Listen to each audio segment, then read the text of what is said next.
I'm Roz. That is James slash Griff. This Leroy.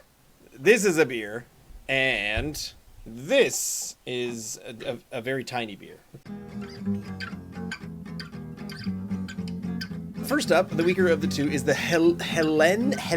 I have heard it as Hellen Blonde Ale from Wayfarer's Ale Society, which is just down the road here in Port Williams. It is a 4.2% alcohol by volume, a slender blonde ale of German lineage, brewed with Pilsner and organic specialty malts and continental hops, much too young to be bitter.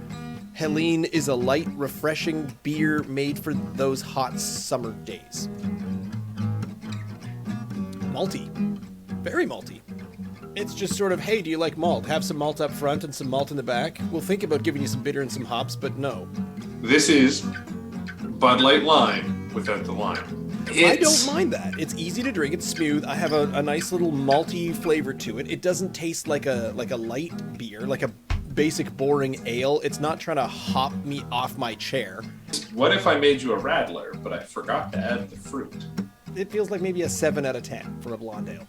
So I am going to give it 6.5. Trider's craft beer. Trider's out of Amherst, Nova Scotia. I'll get this right. But Trider's Yellow Beard Blonde Ale is a 5.0 blonde ale in a tiny little bottle of a 330 milliliters, so it's a very petite. An exceptionally easy drinking blonde ale, handmade for the craft beer curious, pairs well with pizza, salmon, and cheddar cheese. Serve cold and pour off. It's a tiny bit hoppier, I guess. That's what I'm smelling off of it.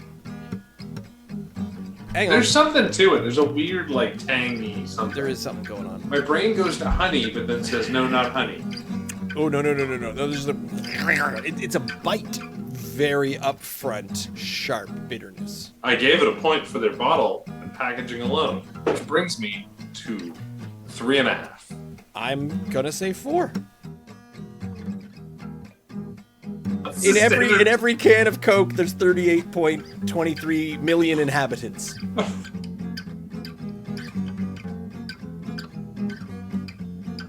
Is there a humpback whale in your house? Possibly.